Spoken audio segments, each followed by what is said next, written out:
Bismillahirrahmanirrahim. Bismillahirrahmanirrahim. Wallahi, Wallahi, demi Allah, demi Allah, saya bersumpah saya bersumpah bahwa saya bahwa saya untuk diangkat dalam tugas ini, untuk diangkat dalam tugas ini, baik langsung maupun tidak langsung, baik langsung maupun tidak langsung, tidak sekali-kali menerima tidak sekali-kali memberi atau menjanjikan sesuatu memberi atau menjanjikan sesuatu kepada siapapun juga, kepada siapapun juga, bahwa saya akan menjalankan tugas dengan jujur, tugas dengan jujur, tertib, cermat, dan bertanggung jawab, bahwa saya akan memegang rahasia sesuatu yang menurut sifatnya atau menurut perintah harus saya rahasiakan. أعوذ بالله من الشيطان الرجيم بسم الله الرحمن الرحيم السلام عليكم ورحمة الله وبركاته الحمد لله رب العالمين الذي خلق الموت والحياة ليبلوكم أيكم أحسن عملا وهو العزيز الغفور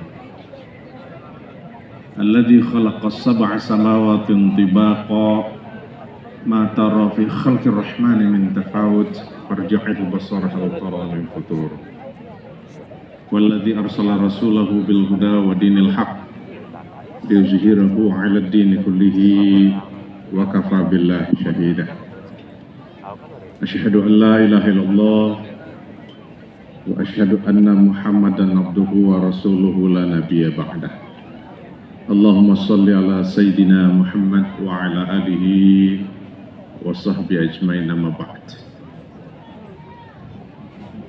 Yang kami muliakan para ulama, para tuan guru di sebuah gubuk sederhana di Gili di Nusa Tenggara Barat ini. Setiap pagi dia keluar dari gubuknya, dia datang ke pantai, kemudian menikmati matahari terbit, menikmati matahari tenggelam. Dan itu dilakukan hampir setiap hari, sehingga satu saat ketika dia melewati kampung yang ada di Gili, ada seorang ibu tua yang selalu menundukkan kepala, menundukkan rasa cinta, rasa hormat, sambil memegang dadanya sebagai bentuk rasa sayang pada Elizabeth Gilbert ini.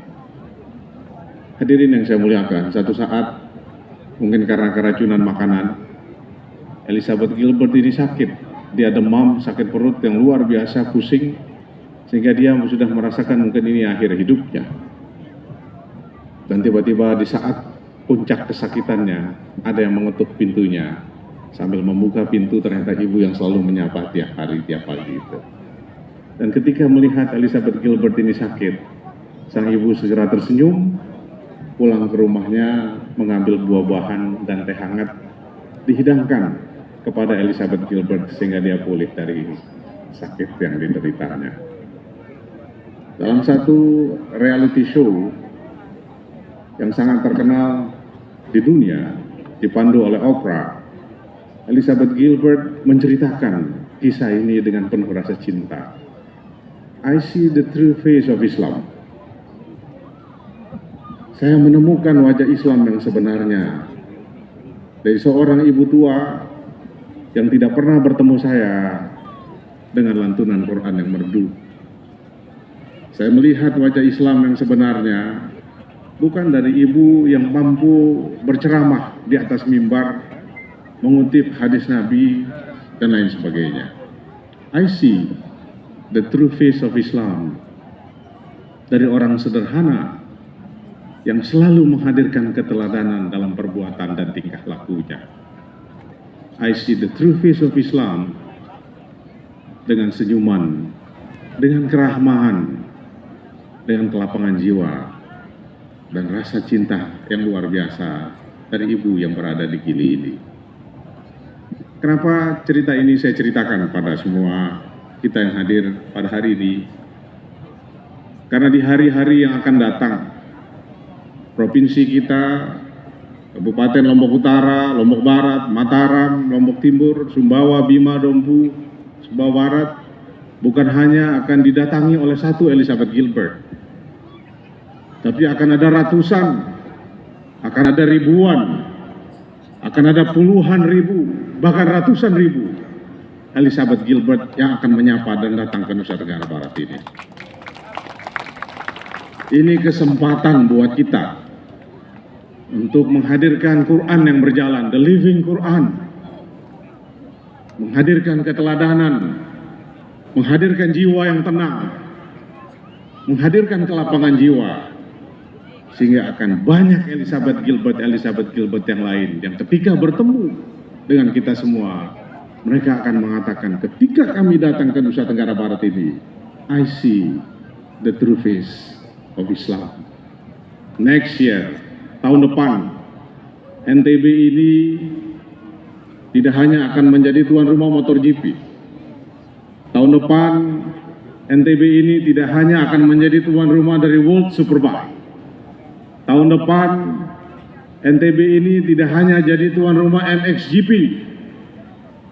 Tahun depan, kita tidak hanya menjadi tuan rumah dari GT Challenges, tapi akan banyak sekali event internasional yang memungkinkan kita berinteraksi dengan berbagai macam manusia.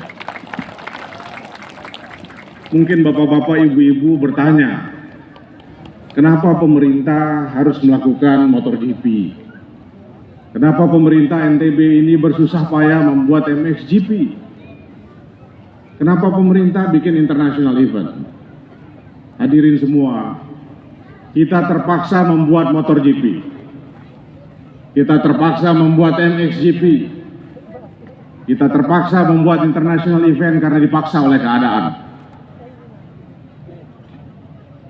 Saya menjadi saksi sebagai gubernur, tidak mudah buat kita di NTB ini.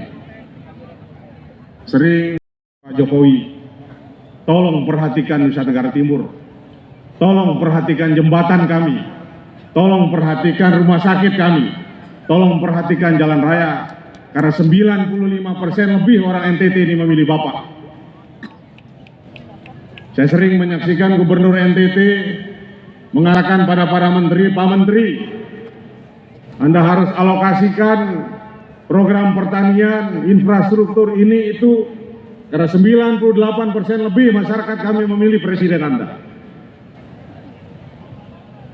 Saya sering menyaksikan gubernur Bali, tetangga kita, juga mengatakan hal yang sama. Pak Presiden, tolong perbaiki jalan kami, tolong perbaiki rumah sakit kami, tolong bangun irigasi kami, karena lebih dari 90% masyarakat kami memilih Bapak. Sering saya menjadi saksi, Gubernur Bali mengatakan, para menteri, 95% masyarakat Bali ini memilih presiden yang menyebabkan Anda jadi menteri. Kita dari Nusa Tenggara Barat, kadang-kadang keluh lidah kita, berat jiwa kita untuk meminta hal yang sama pada presiden karena kita kalah di sini. Oleh karena itu perlu cara yang tidak biasa agar walaupun Pak Jokowi, walaupun pemerintah, walaupun presiden kalah di sini, tapi kita punya cara untuk membangun jembatan, memperbaiki bandara, memperbaiki pelabuhan kita. Dan alhamdulillah, walaupun Presiden Jokowi tidak menang di sini, pertumbuhan ekonomi NTB salah satu tertinggi di Indonesia saat ini. Kenapa? Karena MotoGP syaratnya tidak main-main. Kami akan bikin MotoGP di tempat Anda, tapi rumah sakit harus kelas dunia. Kami akan bikin MotoGP di tempat Anda, tapi bandara Anda harus diperpanjang runway-nya. Kami akan bikin MotoGP di tempat Anda, tapi pelabuhan laut Anda harus jadi kelas dunia.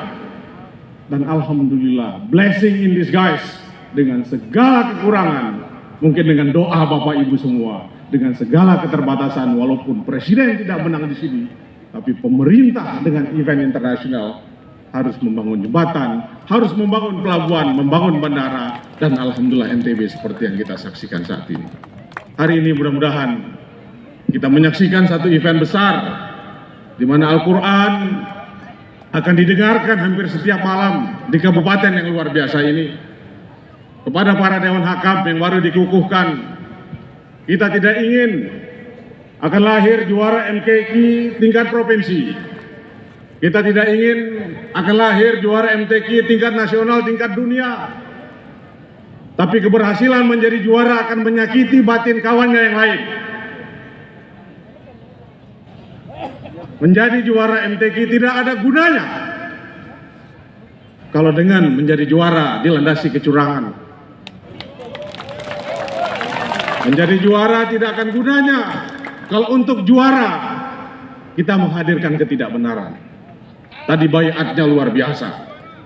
Kita akan menyambung silaturahmi, bersaksi di hadapan Allah Subhanahu wa taala supaya bukan hanya pandai melantunkan Quran, tapi Quran yang akan kita dengarkan, kita agungkan di malam-malam di tempat di Lombok Timur ini akan menghasilkan jiwa yang lapang, jiwa yang menghasilkan keteladanan yang akan menyebabkan semua orang yang akan melihat kita nanti dari Lombok Timur, dari NTB, I will see the true face of Islam.